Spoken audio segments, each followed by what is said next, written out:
And indeed, we are living in a much more chaotic and dangerous world, and we know that national security and economic security really go hand in hand. The global situation is entering a period that many analysts describe as increasingly unstable.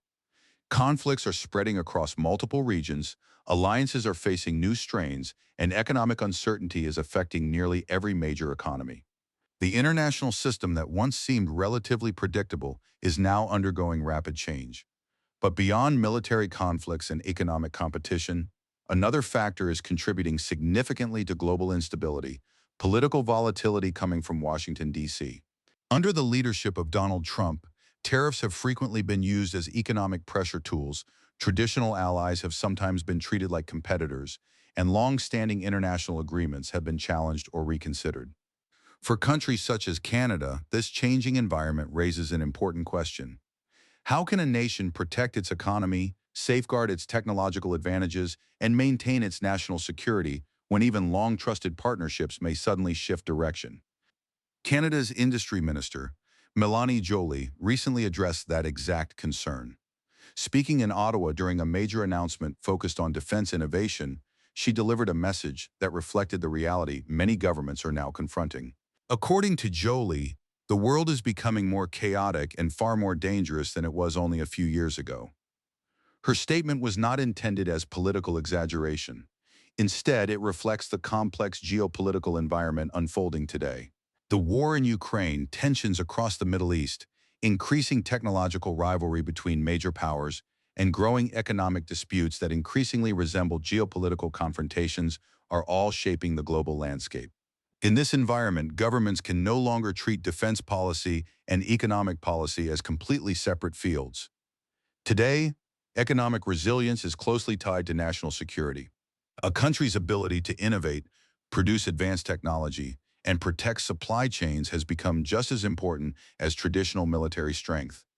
That idea lies at the heart of Canada's latest strategic announcement.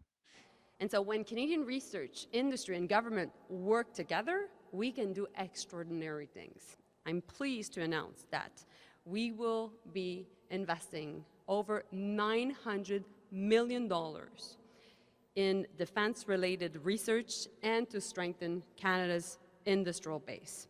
And this will allow us to develop new platforms for drone and aerospace technologies, including having a new drone innovation center, a drone innovation hub here in Ottawa at the NRC.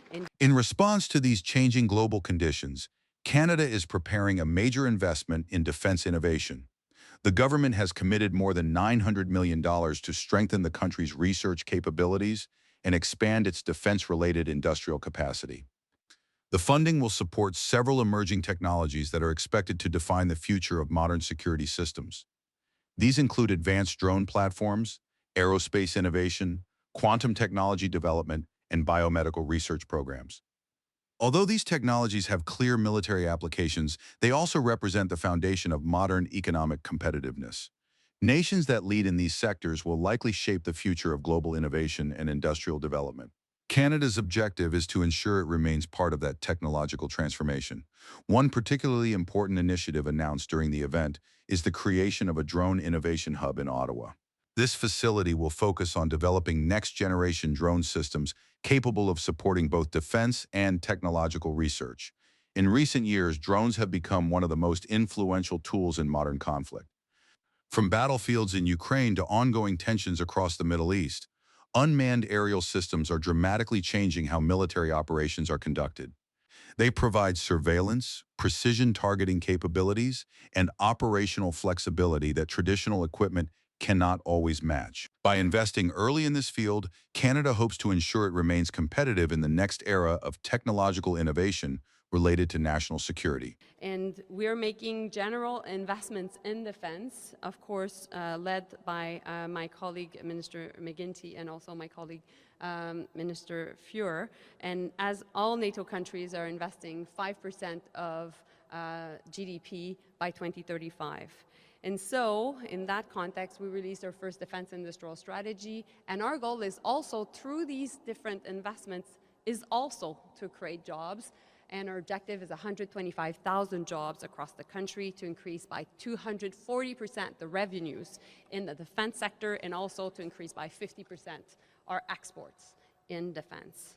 Now, when you think about it, what's our history when it comes to our different defense industrial capabilities across the country? Well, when we entered the war in 1939, Canada had nearly no defense industrial capacity. Canada's strategy is not focused solely on security concerns. According to Mélanie Joly, the plan is also designed to strengthen the country's broader economic future by expanding the national defense industry. The government's targets are ambitious. Officials hope to support approximately 125,000 jobs across the defense sector, increase industry revenue by roughly 240%, and expand defense exports by around 50% over time. These goals highlight that the initiative is not simply about protecting the country's borders. It is also about developing a powerful industrial sector capable of supporting Canadian workers, innovative companies, and long-term technological progress. This approach echoes an important chapter in Canadian history.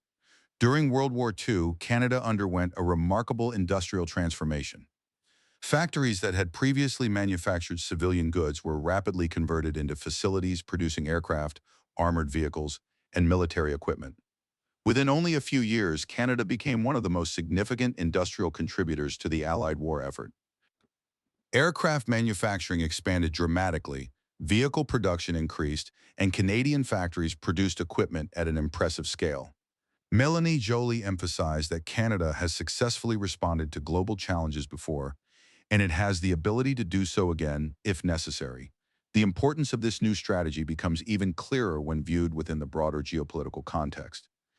Under Donald Trump's approach to international relations, many of the traditional rules governing cooperation between countries have weakened. Trade agreements have faced new pressure, allies have sometimes been confronted with tariffs, and economic relationships that took decades to build have occasionally been placed at risk. For a country like Canada, this unpredictability introduces serious strategic challenges.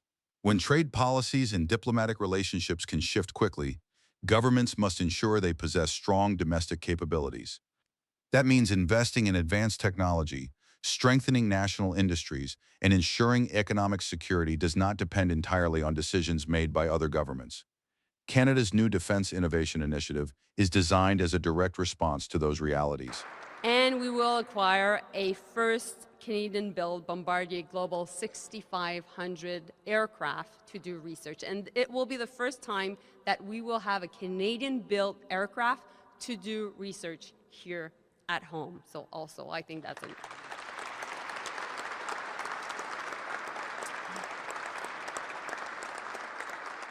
We will also be investing in research linked to quantum as well as biomedical technologies. Ultimately, the announcement made by Mélanie Joly represents more than just a funding program for research and technology.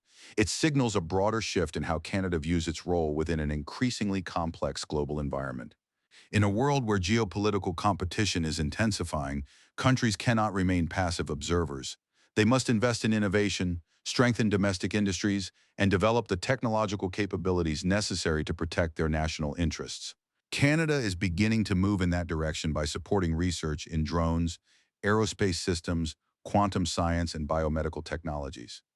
These sectors are expected to play major roles in the next generation of global competition and economic growth. At a time when political volatility is becoming more common, preparation becomes a fundamental responsibility for governments. History repeatedly shows that periods of global uncertainty often reshape the international order.